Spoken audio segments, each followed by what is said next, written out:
Rebel salute. Rebel salute. Welcome again for another day of siasa or a discussion.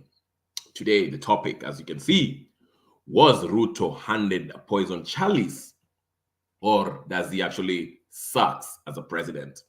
Okay. Then the LSK protests. They had a protest today. You saw what happened. The police escorted them and there was no skirmishes as far as I'm concerned. I don't know if it was different on the ground, but from where I sit, the police escorted them, provided security to make sure they're okay. And they were joined by Kalonzo Musyoka and Eugene Wamalwa, among others. Okay. Then we shall also discuss the solution. How can we actually deal with the problems that we're facing today in Kenya? I had those LSK guys talk about maybe they should try to impeach Ruto, which I've always argued that it's a tall order, but maybe it's possible. I don't, nothing is impossible, but we all know that can be a little bit tricky.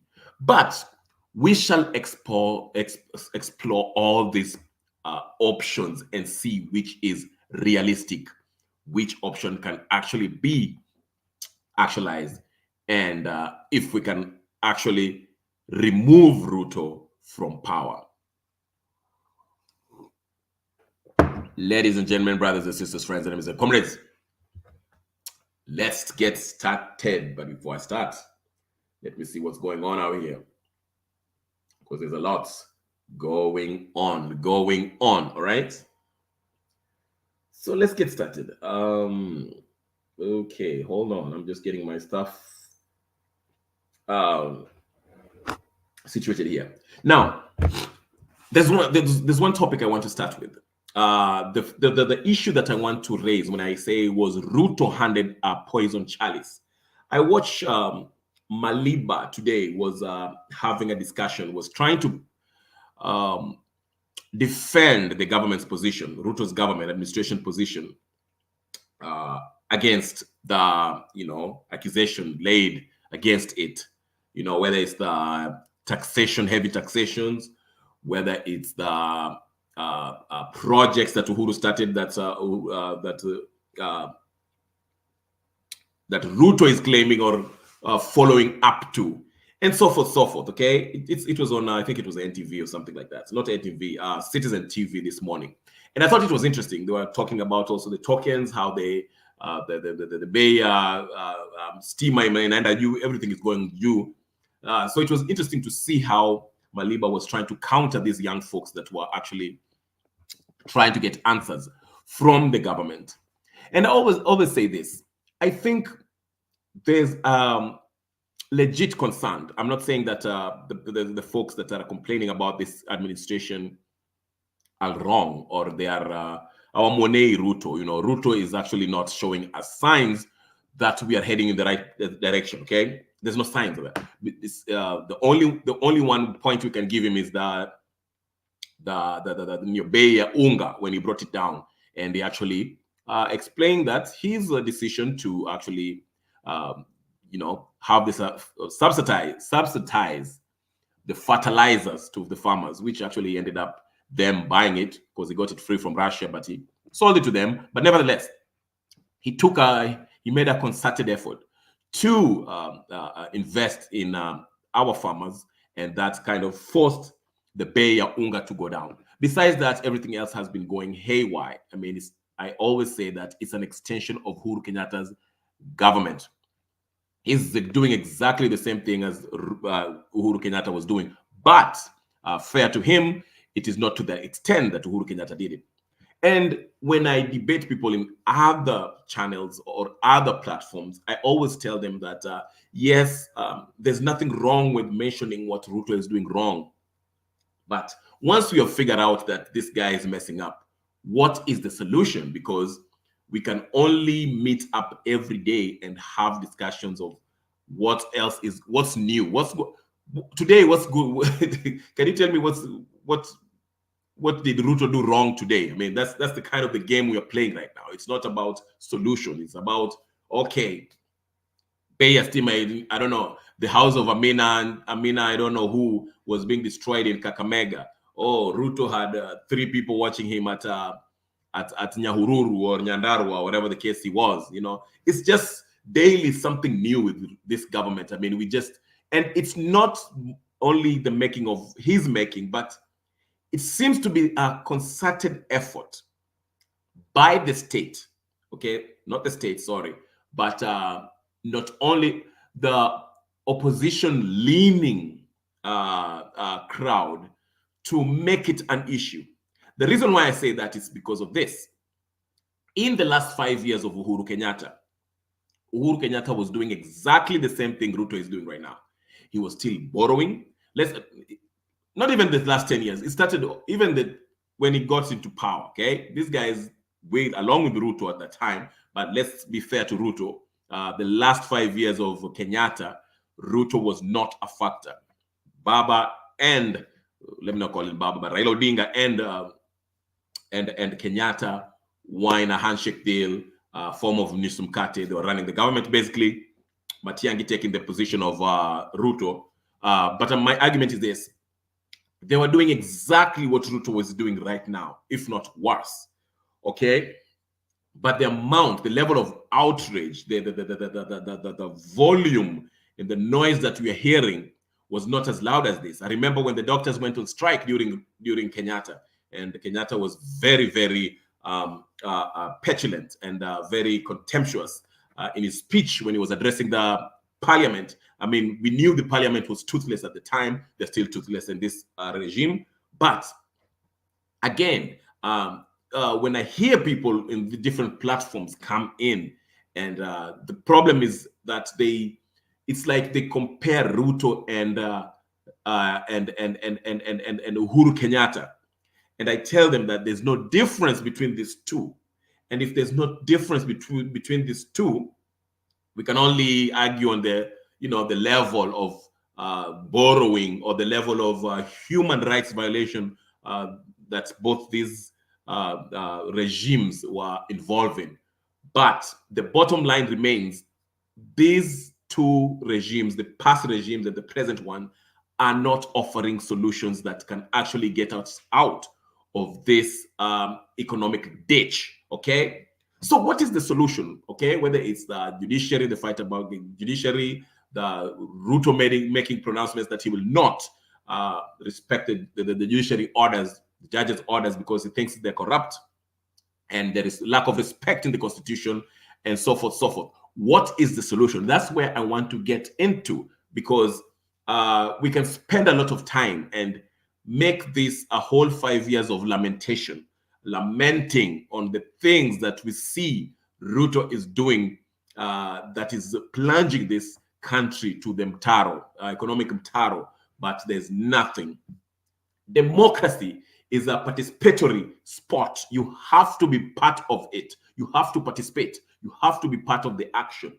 You cannot sit on the side and complaining. You can be an armchair expert, huh?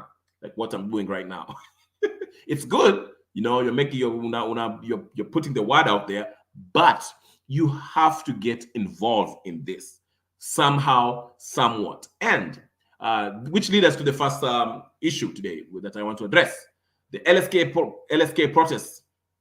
Our lovely lawyers today took to the streets to protest the pronouncements, so let me say that, pronouncements by Ruto, when he says that, the judges are corrupt and he will not follow their orders, or essentially not follow the constitution.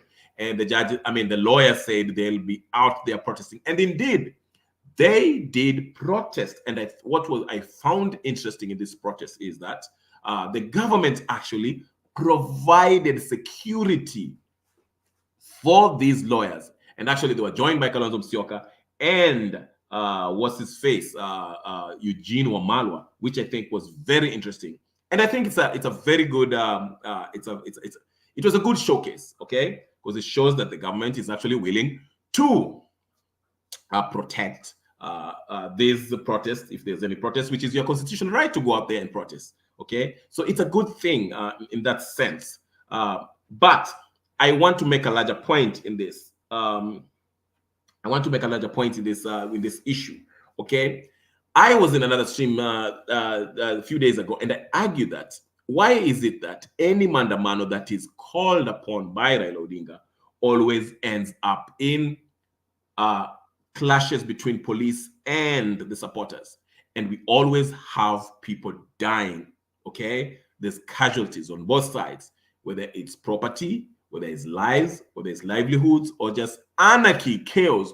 Why do we have this?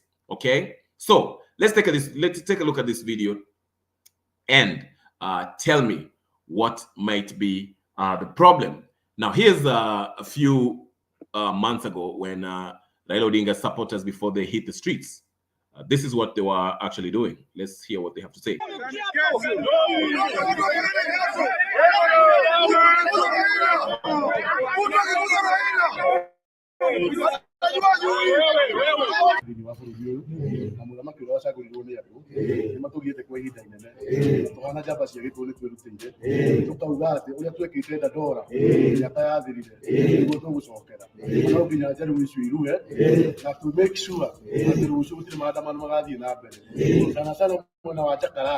Sijui tuite kizaazaa ama ni vitisho baridi.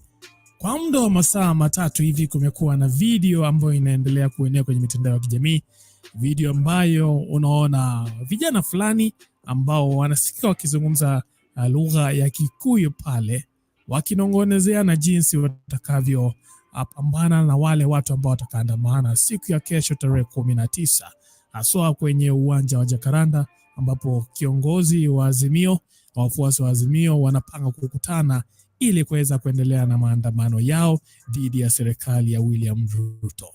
Nataka utazame video hii hapa kwanza. So that's the first video that I wanted to show you about these guys that are doing this. It shows you that these guys, when Raila called this mandamano, they say this is going to be the mandamano, the mother of all mandamanos, okay? And the gauchos, the Raila supporters in Jacaranda, you saw them. They were vitisho baridi, as the person was saying. They were drinking blood and all that, and taking an oath saying if they touch Raila, it's going to be problems. Not only that, once Raila Odinga joined forces with Maina Njenga, the head of Mungiki, now we see Mungiki joining the forces with Raila supporters. And as you can see the video, they had that panga, and they're mumbling some things, saying that they're going to Jacaranda, they're going to cause chaos, or whatever the case is. Okay, this is the kind of people who are going to claim that they have the constitutional right to protest, and we know the results when these guys touch the ground. This is why I say, I don't know. You have the right to protest, as the Constitution says, but you cannot. You should also read the whole Constitution, because it says in the same line that you have to do so peaceably. You can picket and do so peaceably. Shoving pangas and drinking blood and promising to cause chaos during the protest is not in the Constitution. That's not constitutional. So when the police come for you, do not say that you're exercising your constitutional rights. Okay? That's the difference. Now, you can come here and say that, the police are always who starts this nonsense. I'll show you another video if you think I'm joking. I want to make a point. I want to impress this point upon you, so you understand that, this is not something that we, especially the Azimio side, should learn, that you don't have to have chaos in protest. Protest simply is showing your displeasure, protesting against whatever issue it is, against the government or whatever the case is, but it should be peaceably, as we saw today with the LSK guys on the streets being provided security, and they did not have any skirmishes with the police. But here's another video that I want to play for you. It came before government protests in Nairobi. While police engaging the protesters in running battles in Kibera and Mathare, Brian Obuya reports on the developments of the day. In the battle for the city, the police have won day 2 of the riots organized by Azimio One Kenya coalition. The leaders are pushing the government they call illegitimate to lower the cost of living. The police plan was simple but ruthlessly executed to prevent Raila and his supporters from accessing the central business district. A heavy contingent of police was deployed almost everywhere in the city. Jacaranda grounds, where Bunge la Mwananchi members meet, was home to over 40 anti-riot officers. While everything seemed okay through the morning hours, most businesses remained closed in the CBD, its outskirts, and estates in Eastlands and Gong Road. No one could easily bypass the police. The law enforcers had erected roadblocks on every road into the city. Small bands of rioters who had managed to sneak into the city were quickly dispersed. Mathare was an estate under a thick cloud of tear gas and a relentless pop of exploding canisters. This was the center stage of today's action, engaging police as rallies were being addressed by Odinga and other leaders in Kawangware and Kibra. Armed police officers were engaging protesters. Angry protesters determined to take on armed police officers. Armed police officers opening a barrage of tear gas canisters, firing at the crowd. Within minutes, angry protesters were returning hot, burning tear gas back at the police, forcing the police to flee to safety. From time to time, both the protesters and police had their turn to seek cover, pushed to the edge. It was almost difficult to keep up with all the developments, and not just here, but in Kibra. Vehicles were being searched. The Makadara law courts had to adjourn most of its hearings as the tinge of tear gas filled the courtroom where the battle for the main road was happening. Several tires were burning on the road. Police were firing tear gas, and so were protesters. On their part, further hurling stones at police officers. Back in Mathare, 3 people were arrested in connection with the controversially illegal protests. This child is one of 2 who were taken to the Moi Air Base for treatment after they were hit by hot-fired tear gas canisters. One person is fighting for his life at a Nairobi hospital after he was beaten black and blue by police officers. Leo hii tuko hapa, usipofungua sawa, urudisha unga ikuwa 150. Haikuwa Ruto wewe. Ruto must go, Ruto must go. Protesters shouting anti-Ruto chants for the better part of the day in Mathare.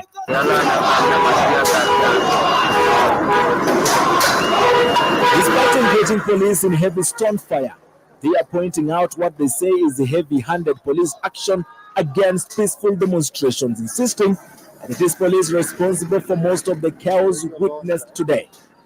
From demands for electoral justice and the campaign against poor governance and the skyrocketing cost of living, the protests called by opposition leader Raila Odinga may be raising the stakes to contemplate exploiting what his camp calls a revolutionary moment. Brian Obuya, NTV. Okay, so there you go. That's a mandamano that Raila is calling for. Now, today, Raila Odinga was, I think, in Migori somewhere. Earlier today, he went to I think it was a funeral there. And he also stood up and gave a speech and actually suggested that he might lead a 1 million man march in Nairobi because, according to him, Ruto, after he made those pronouncements about not following court orders, Raila threatened that if he does that, then he will lead a 1 million man march. Where? In Nairobi, in a protest. This is what Raila is doing. I've shown you how Azimio ran their protest. Okay? You cannot sit there and tell me it's peaceful. You can debate and try to tell me that the police were provoking the Azimio supporters. Okay? But at the same time, you cannot say that the protesters were protesting peaceably. There was nothing peaceably about those protests. You saw them. Even in Jacaranda, I can play you videos of those people in Jacaranda who are majority of them Azimio supporters saying, tear gas ndio utamu wa maandamano. There's no maandamano if there's no tear gas. You can listen to them. Wakinomoshwa now, even though I like watching their content. But that's the point I'm trying to make. Even in the comment section today, after the LSK protest today, they were saying that is not maandamano. There was no tear gas. That's what they were saying. They're like, hiyo sio maandamano. No. Hakuna tear gas. There's no tear gas and there's no skirmishes between police. Hiyo sio maandamano. Maandamano is when there's tear gas. And this is the thinking. Okay? But they fail to understand that when that happens, people die, properties are destroyed, business comes to a standstill, and the country or the town is ungovernable. Okay? Who gets to lose? You, the mwananchi. Okay? And who gets to gain? The politician who called that maandamano, because he will go at the end of the day, he will go. These people, when they go to maandamano, they sit in their air-conditioned cars, bulletproof, with their bulletproof vest and everything else. And after the maandamano, when the chaos happen, they will drive back to Karen, waende walale vizuri, and they will phone Ruto, and they will go sit at Bomas Center, whatever the case is, and negotiate how they will form the next government, while your dead body is rotting on the streets. And Mike Sonko will pay for your as Mike Sonko told us.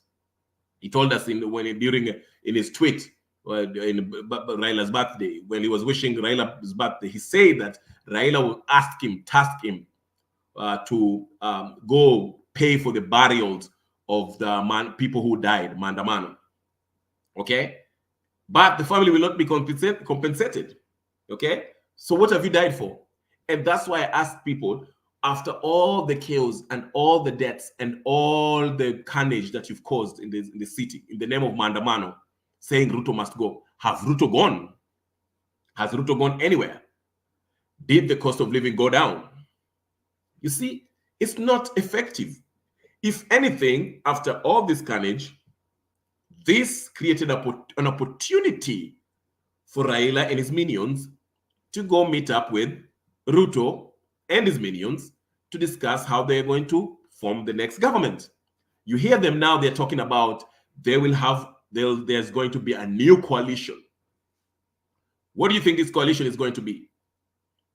If you mention coalition, let's think about this, okay? Let's jog your mind, exercise this. Chemsha bongo sasa, Kama vile wabongo wanasema, that's why they call the wabongo. Think about this. When Wandai says that they're about to enter in a new coalition, who do you think they're going to get into a coalition with? Because before the election in 2022, right, the coalition that they were involved in was with who? The Martha Karua, the people of Central Province, per se, the leaders, that is, not the people, because the people seems to have voted for Ruto. Okay? So they got into, Martha Karua is still NAK, right? NAK Kenya, right? Then Kalonzo Musyoka, which brought the Ukambani votes, okay? Who are the part of the Azimio coalition, okay?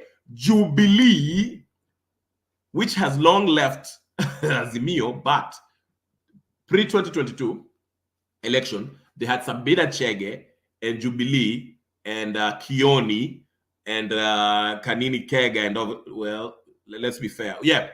But let me just say, Jubilee was part of Azimio with the then President Kenyatta, okay? That was the coalition. Okay, Sindio?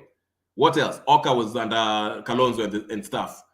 Ford Kenya with the Wamalwa, right? Sindio? Mnanifuata? Okay. So, Jubilee has left Azimio. As you can see today, they met Uda, okay, with the Vice President and Didi Njoro and all the rest, okay? You saw them today, okay? So, when Wandai, after meeting Jimmy Wanjigi yesterday, he said that they're about to enter into a new coalition. Remember, Maina Njenga is also part of Azimio. He came with he was part of the Azimio. But what other coalition is left? Because he had, Azimio walikuanga na wakina Hassan Joho, even though they were not as vocal as they were before, but Hassan Joho in Mombasa, they were part of Azimio. So which other coalition is left? It has to be the coalition of coming from Oda. You understand? because that's the only coalition that's left, which carries the wakina ninio, watu wa Rift Valley, watu wa bonge la ufa, right? That's the only coalition that's left that were not part of Azimio, right or wrong? Okay then. So when Wendai says we are about to enter into a new coalition, what does he mean? Because the only new coalition they haven't struck with, the only coalition that's out there is the UDA coalition. That's the one left. Okay? And as I told you yesterday in my last live, I told you that Jimmy Wanjigi is the guy who brings things together. Okay? But maybe before they bring it together, we have to have this little thing called Mandamano. Because we need a little blood to be shed, some people to be sacrificed before we get into this coalition, because we have to sway the people by making them scared, threatening them, telling them if this coalition don't get together, Kenya shall spring to war, as they told us in 2017 when Raila Odinga met Uhuru Kenyatta. They told us that without these two gentlemen shaking hands and getting into a coalition, the country would go to war, which is a lie. But here is Raila telling us about what's going to happen today. He spoke in Migori.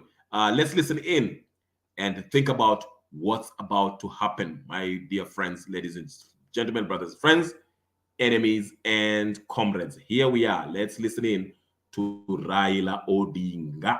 My friend used to pay $163 for car insurance. Now look how much he pays. Mtazamaji, kinara wa upinzani Raila Odinga anasema kwamba iwapo rais na serikali kuu itaendelea kuhujumu mahakama na kupuuza sheria, upinzani utaongoza maandamano ya zaidi ya watu milioni 1 kumshinikiza kutii sheria na mahakama. Raila anasema rais hataruhusiwa kuwatishia majaji na mahakama kwa jumla, hasa ikizingatiwa kwamba mwenyewe aliidhinishwa na uamuzi wa mahakama kuwa rais. Raila alisema hayo leo katika kaunti ya Migori kwenye ibada ya wafu ya aliyekuwa mwenyekiti wa ODM katika kaunti hiyo. And then you've seen somebody say that I will disregard court orders. That's the language you understand very well. Who are you to disregard court orders? We went to court, to Supreme Court, to challenge the election of the presidency. And the court ruled against us in spite of all the evidence that we put before that court. You said we don't agree with this ruling, but we respect the courts because they have got the constitutional right to do so. You are yourself a product of the ruling of that court, and you're saying that you're going to disregard and disrespect the ruling of that court. We will not allow you to do it. Everybody must be subject to the courts. And you can see they will start a campaign to intimidate and blackmail the courts. You want to tell the judges and the magistrates not to be cowards. Tell them that we, together with the millions and millions of Kenyans, are behind you and will defend you. Will defend you. If you take a 1 million man march into Nairobi, we will do it in defense of the Constitution and the judiciary. All right. So he says if it takes 1 million people to go to Nairobi, we will do it to make you follow the courts and respect the courts and follow their decisions. That's what Raila Odinga is saying. But here's the bigger point that I'm trying to make today. This is not about bashing Raila Odinga or what he says. What he says is actually correct. He's saying Ruto should also be compliant, okay, to the court rulings and the constitution. That's basically what Raila Odinga is saying. There's nothing wrong with that. He's on point. But what I'm saying is this: for him to call up on Maandamano, 1 million people in Nairobi or whatever the case is, we know how it's going to end. I played you the videos, and I always maintain every time Raila Odinga calls on a Maandamano, it always gets bloody. I can play you another clip that Raila actually, praises the youth that were causing chaos in that that highway. But that's not it. The bigger point that I want to impress upon you today is this: we, as Kenyan people, the sovereign people of Kenya, okay, We've seen these scripts before. We know, we can all agree that we are not happy with how we are being governed by, whether it's by the legislative body or by the executive president Ruto. His policies are failing us. And the parliament seems to be toothless, okay? As Okiom Tata said in his last interview in Spice FM, the parliament is actually, we don't have a parliament because the so-called opposition has abdicated their responsibilities, and they're actually listening, they're operating outside the parliament by listening to their party leader, who is Raila Odinga. And the government, the parliamentarians who are aligned to the president are also operating outside the parliament by listening to the executive, who is the president, okay? So we don't have a parliament. That's what he was saying. So we are left as a people with no representation. So what I'm saying is this: instead of wasting time, okay, pointing out every day, I mean, we have these platforms, wonderful platforms, where we come in and we want to mention everything that's wrong with our parliament or whatever, corruption. Fine, but after a while it becomes as a song.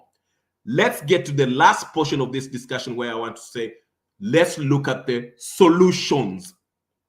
Now, what are the solutions? The solutions are not outside Kenya or outside there. The solutions are actually in our constitution. Believe it or not, they are in our constitution. The problem with Kenya is not that we have a terrible constitution. We have a wonderful constitution that addresses all, if not all, our problems. The problem is no one wants to implement it. Implementation is the issue, okay? Whether it's corruption, whether it's the pronouncements by Ruto, whether it's how we create our budget, whether how the finance bill is being renewed, whether it's how dealing with NADCO, the illegality of this NADCO nonsense that we are being told we should accept. All of this can be addressed within the constitution, okay? Now, I hear some folks, especially as a new aligned folks, who are saying, okay, let's talk about impeaching. Let's go back to not even impeaching. It's about what is it? I'm losing my. Okay, they're talking about let's target our representative who are actually not doing their jobs. How do we go about that? Great point.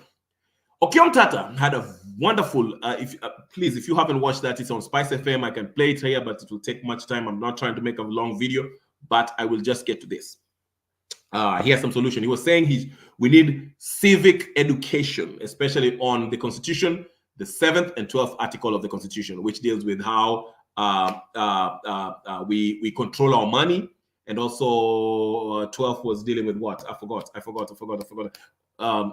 that. Okay, you have to go watch the video. But to me, before we start talking about recalling these representatives, the power that we delegate to our representative who are not doing their job, we should look at the laws that actually deal with this recalling process, because we all agree upon the Constitution. So if you're going to impeach these people, let's actually look at what the law says about impeaching these representatives, these people who we give this delegated power to represent us.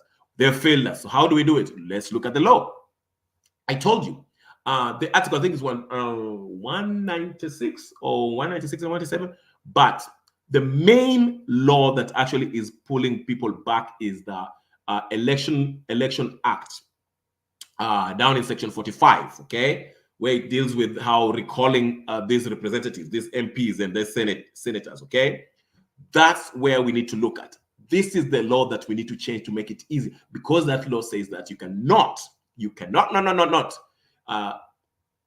remove these MPs 24 months after they are elected and 24 months before the next elections, which basically tells you that within the next 2 years that you're elected, you cannot recall them for any reason, okay, until they finish the 24 months, okay? And if you are to recall them, it has to meet the Chapter 6 threshold, which means they have to have integrity issue or whatever the case is.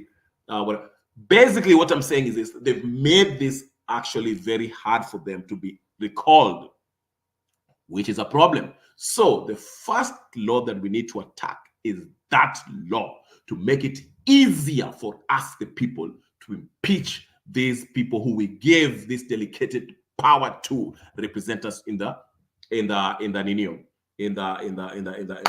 legislative body, okay? But the problem is, as I say, we are so caught up in comparing what Ruto did, what Ruto is doing with what Kenyatta is doing, and what Kibaki was doing and what Moi was doing, what Kenyatta 1 was doing with what is. We are not looking at solutions. We are still looking at each other as, your president did worse than this, or you president did worse than this, or your president did, and we're wasting time while things are getting worse. And the people who are calling for this mandamano are exploiting your plight in order to negotiate for a position. And guess what? This position they'll get, they shall not have your interest at heart, okay? That's all I'm saying, okay? So this whole mandamano thing is well and good, but at the end of the day, will it remove Ruto? Probably not. Will it bring the price of the commodities down? Gharama ya maisha will go down? No. So you have to hit them where it hurts. Go to the law. Claim your delegated power back to the people. We as a collective, with the sovereign people. So we as a collective, we have to galvanize, because democracy, we live in a what? Constitutional democracy. We as the sovereign people, we need to exercise our power. But in order for us to move as a sovereign people, we have to have a majority, because democracy means the rule by the majority, demos. Not everyone shall agree, but if we have the majority of the people, which will constitute the sovereign people of a nation, that way we can actually, exercise our power by taking power back from these people who we delegated this authority to, and take this power to us, so we can remove them and put people who actually can advance our interests, okay? And that way we can actually confront Ruto and take him out if we have to. The mandamanos are good for the aesthetics. We can see the TV and say, okay, the LSK are doing something or whatever. Raila Odinga can move 1 million people in the streets. Guess what will happen? I'll just show you what will happen. We shall have skirmishes. We shall have fights. We shall have standstills and people dying. And at the end of the day, Raila Odinga will have a position, and you'll still be wallowing in poverty, in squalid living conditions, with nothing. No needle is moved even 1 inch. You still sit in the same position as you were in 2017. Ladies and gentlemen, that is the point I'm making. So with that, ladies and gentlemen, I won't keep you up. My name is Kenya Revolutionary. If you haven't subscribed to my channel, please, you can see my name right there. Go ahead and subscribe, share, like, comment, tell me what you think, and I will see you later. Peace and blessings.